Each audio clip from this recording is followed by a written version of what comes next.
उदयनिधि स्टालिन नाम तो याद ही होगा। अब उन्हें तमिलनाडु का उप मुख्यमंत्री बना दिया गया है। पूरे भारत में वो तब सुर्खियों में आए थे जब उन्होंने सनातन धर्म को लेकर एक विवादित बयान दिया था।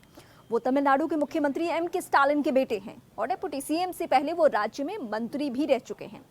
डीएमके नेता उदयनिधि स्टालिन ने 2 सितंबर 2023 को तमिलनाडु में आयोजित एक कार्यक्रम में सनातन धर्म को लेकर सामाजिक बुराइयों के लिए जिम्मेदार ठहराते हुए इसे समाज से खत्म करने की बात कही थी। इसके बाद पूरे देश में बवाल मच गया था। उन्होंने कहा था, सनातन धर्म लोगों की जाति और धर्म के नाम पर बांटने वाला विचार है। इसे खत्म करना मानवता और समानता को बढ़ावा देना है।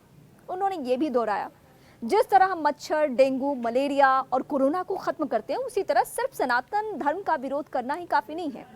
इसे समाज से पूरी तरह खत्म कर देना चाहिए।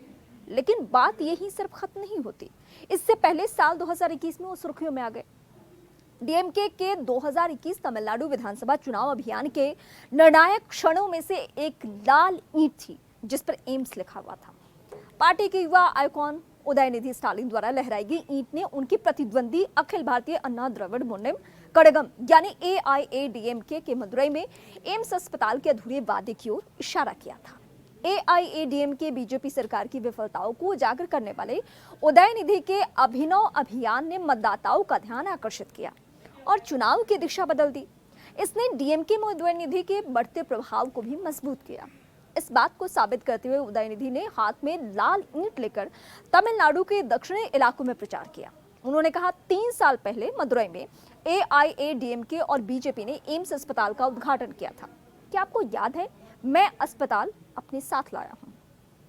उदयनिधि ने खुद को दूसरे नेताओं के लिए प्रचार करने तक ही सीमित नहीं रखा, बल्कि 2021 के विधानसभा चुनाव में चेपाक थिरुवल्लुवर निर्वाचन क्षेत्र में भी चुनाव लड़ा।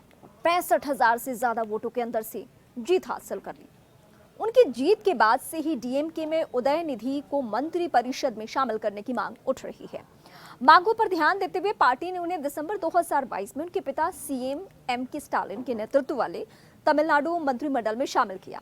उदयनिधि को युवा कल्याण खेल मंत्री नियुक्त किया गया और विशेष कार्यक्रम कार्यान्वयन, गरीबी उन्मूलन कार्यक्रम और ग्रामीण ऋणग्रस्तता जैसे महत्वपूर्ण विषय उन्हें आवंटित कर दिए गए।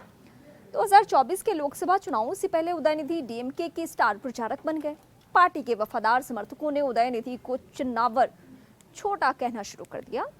चिन्नावर शब्द का मतलब होता है छोटा, जो कि वहां पे उन्होंने बोलना शुरू किया। पार्टी के पोस्टरों और पर्चों पर सीएम एम.के. स्टालिन के साथ उनकी तस्वीरें छपनी शुरू हो गई। उदयनिधि की पदोन्नति का समय भी उल्लेखनीय है। 2026 के महत्वपूर्ण विधानसभा चुनाव से पहले ये हुआ है और जब अभिनेता विजय जैसे नए खिलाड़ी डीएमके के लिए चुनौती पेश करने की उम्मीद कर रहे हैं। इसे देखते हुए डीएमके नेताओं का एक वर्ग उदयनिधि की छवि बनाने पर जोर दे रहा है।